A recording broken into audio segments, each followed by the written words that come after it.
Mit navn er Sagar Konstantin. Jeg er foredragsholder, underviser og forfatter. Til daglig holder jeg foredrag for erhvervslivet og underviser i de 9 kraftfelter. De 9 kraftfelter er en uddannelse over 9 måneder, hvor du får mulighed for at se på det fundament, som dit liv består af. Det er altså at sige, at det er 9 forskellige temaer, som vil hjælpe dig til at bygge et endnu stærkere ståsted som menneske. En af de ting, vi kigger på i de 9 kraftfelter, det er blandt andet det, som det her lille videoforedrag skal handle om, nemlig at stå fast og sætte grænser. Det er noget, som jeg oplever er svært for mange, fordi at vi kommer med forskellige baggrunde og forskellige bagage, som for hver enkelt betyder, at vi måske ikke har lært at stå fast i os selv, at det ikke er lovligt at stå fast i sig selv, eller at vi måske er for meget over i andre mennesker og tage hensyn til dem. Udover det, så kan det være svært at sætte grænser, især hvis vi ikke måske ved, hvor vores egne grænser går. Lad os prøve at se først på det her med at stå fast. Fordi det er jo faktisk sådan, at alle mennesker skaber sig et livsfundament igennem livet. Det vil sige, at vores måde at agere på i verden består af et sammensurium af oplevelser og ting, vi har lært helt fra vi var børn. Og det er det fundament, som vi også blandt andet i de 9 kraftfelter ser på, hvordan fungerer det fundament. Altså, hvad er det, du står på? Hvad er det, du navigerer ud fra her i verden? Udfordringen med vores fundament er, at langt de fleste af de overlevelsesmekanismer, der sætter i kraft, når vi skal træffe valg, når vi skal stå fast i os selv, når vi skal sætte grænser, det er altså overlevelsesmekanismer, som er ubevidste. Det vil sige, at vi er slet ikke engang klar over, at nu kører der et sæt regler afsted inden i mig. Nu sker der nogle ting inden i mig, som faktisk har rødder tilbage i min barndom. Det gør, at vi er fastlåste i vores adfærd, at vi har svært ved at skabe forandringer, at vi har svært ved måske at være i et parforhold eller komme ud af et parforhold, at vi har svært ved relationer, at vi måske føler os udfordret på arbejde med vores selvværd, med at andre overskrider vores grænser, at vi ikke opnår den succes, som vi egentlig mener, at vi godt kunne, hvis bare. Og på den måde er der meget, der fører tilbage til det her fundament, vi egentlig står på. Man kan sige, at det, der faktisk sker, er, at hvis du forestiller dig vores liv og den måde, vi fungerer på, som et isbjerg, så er det sådan, at et isbjerg, der ser du kun de 20% af toppen over vandet. Det vil sige, det er det, der er synligt. De 80% af et isbjerg, det er faktisk under vandet. Og det samme er det med os mennesker. Vores bevidsthed, de 20%, det er det, vi ved, vi agerer i, og det, vi kender til i os selv. De 80% for de fleste mennesker, det foregår altså i det ubevidste. Og det vil sige, det er det valg, vi træffer. Det er den måde, vi agerer på ude i verden. Så når vi for eksempel bliver udfordret i at stå fast i os selv, jamen så er det jo ikke bare, hvis det er for mig, at jeg bliver udfordret lige nu. Det kan være, at i mit liv, at der sker noget, som gør, at jeg bliver udfordret og er nødt til at stå fast. Det kan være en beslutning. Her for nylig har jeg for eksempel skulle leje et nyt kursuslokale til mit kursuscenter. Og det er klart, at i sådan en proces vil der være nogle forhandlinger. Der er du nødt til at stå fast i dig selv. Lad os nu sige, at jeg ikke gjorde det. Så vil der hurtigt ske det, at det vil være udlejere, der fik alle deres præmisser opfyldt. Det kan også være, at der er andre lejere i den bygning, hvor jeg er, der også har nogle krav og nogle ting. Og der gælder det altså om at stå fast. Jeg kan så godt få stå fast, for jeg kender til mit fundament, og jeg ved, hvor jeg bliver udfordret, hvor jeg skal være opmærksom. Men se, hvis jeg ikke var klar over det, så ville jeg hurtigt kunne blive underdog i det her spil i forhold til at stå fast. Fordi så vil jeg få dårlig samvittighed over, at jeg presser udlejer for meget. Jeg vil også blive bange for, at udlejer slet ikke vil have mig som lejer. Jeg vil blive bange for, at de andre måske synes, jeg er for meget, eller at jeg fylder for meget, eller at jeg har for mange krav. Og alle de her ting, det er jo det, der sker nede under vandet, altså nede i underbevidstheden. Og hvis jeg ikke er opmærksom på de ting, så er det dem, der kommer til at træffe valget for mig. Og det vil så sige, at den lejekontrakt, jeg i det her tilfælde vil få udarbejdet, den vil bære præg af alt det, der lå i underbevidstheden. Altså alt den frygt, den tvivl og så videre, der lå nede i underbevidstheden. Det vil det simpelthen bære præg af. Når jeg er bevidst om de her ting, så kan jeg få dem op i lyset, og så kan jeg kigge på dem og sige, okay, men det kan da godt være, at jeg lige et splitsekund bliver bange for, at de ikke vil leje ud, hvis jeg stiller de og de krav. Så må jeg tage en dyb værktrækning og sige, jamen, hvis jeg giver afkald på det, er jeg så tro mod mig selv. Nej, det vil jeg ikke være. Er jeg interesseret i at lege det her kursuscenter, hvis det ikke er på de her præmisser? Ja eller nej? Nej, det er jeg ikke. Godt, så er jeg nødt til at stå fast. Så jeg er nødt til at stå fast og risikere, at de afviser mig. Det har de så ikke gjort. Og det er sjældent, det faktisk sker, når man står fast, at man så bliver afvist. Det er i hvert fald min erfaring. Det vigtige her, det er jo selvfølgelig at vælge sine kampe med omhu, fordi for mig at se, skal det jo ikke være en kamp. Det at stå fast er faktisk ikke en kamp, men det kan komme til at føles som en kamp inde i os, hvis vi ikke er klar over, hvad det er for nogle mekanismer, der træder i karakter. Og det kan faktisk være fuldstændig umuligt for dig at stå fast, hvis du har en historie med dig, hvor du har lært noget andet. Eller lad os sige for eksempel, at du, når du har stået fast som barn og sagt nej, så er din far eller din mor sagt, lille Jane, ved du hvad, det kan du godt lade være med, du gør som jeg siger.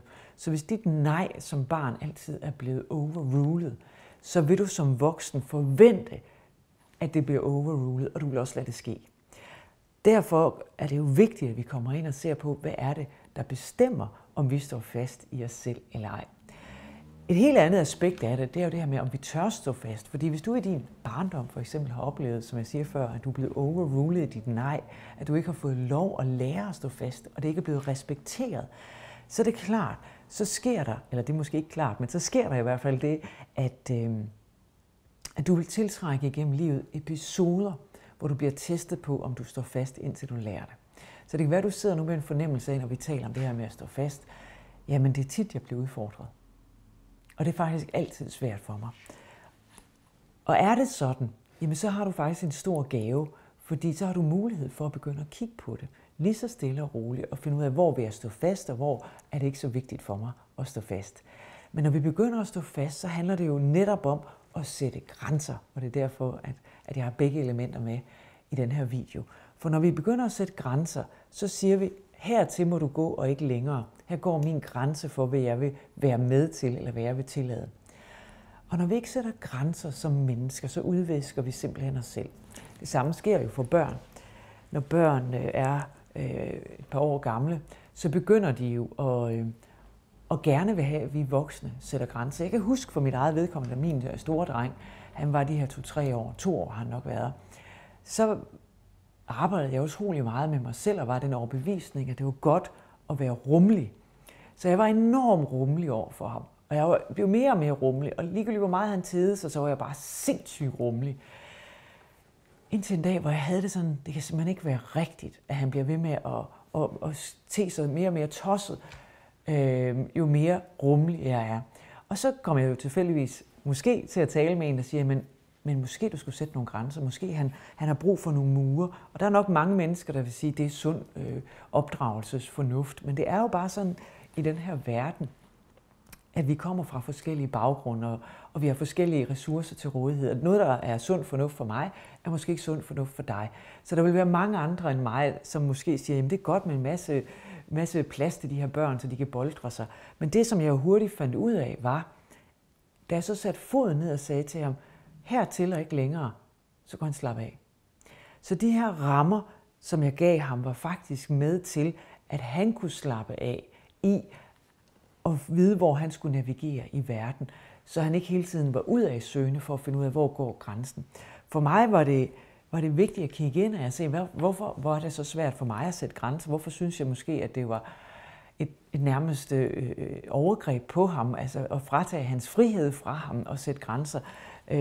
Og det var jo fordi, at jeg selv har det sådan, at jeg gerne vil have min frihed. Jeg kan godt lide min frihed, så derfor synes jeg, det er hæsligt, når andre de prøver at sætte mig ind i en kasse. Så det projicerer jeg jo over på ham, og det havde jo ikke noget med ham at gøre. Han var i en fase i sit liv, hvor det faktisk var vigtigt at få sat grænser. Fordi at når man oplever som børn, at der bliver sat sunde grænser, og ens forældre står fast, så viser vi jo også, at det er lovligt. Det er faktisk lovligt at stå fast. Det er lovligt at lave en grænse. Og der sker ikke noget dårligt ved det. Der er stadig kærlighed. Det er jo ikke sådan, at man bliver afvist i grænsen. Man bliver ikke skubbet væk. Man bliver ikke sat i skammekrogen. Så det skal helst være en god oplevelse, at her er der simpelthen en grænse. Og kan vi det med vores børn, så gør vi dem altså en kæmpe tjeneste. Fordi når de så bliver voksne, vil de have et sundt forhold til at sætte grænser. Det du også kan bruge det til, det er jo at se på dig selv og dit liv. Er der blevet sat sunde grænser? Har det været trygt og rart, når der er blevet sat grænser? Eller har det været en afstraffelse og en afvisning? For har det, så vil du højst sandsynligt også selv have udfordringer med det med at sætte grænser. Det er jo sådan, at uanset hvad vi har lært og oplevet i vores liv, så fører vi det jo videre, indtil vi får kigget på det.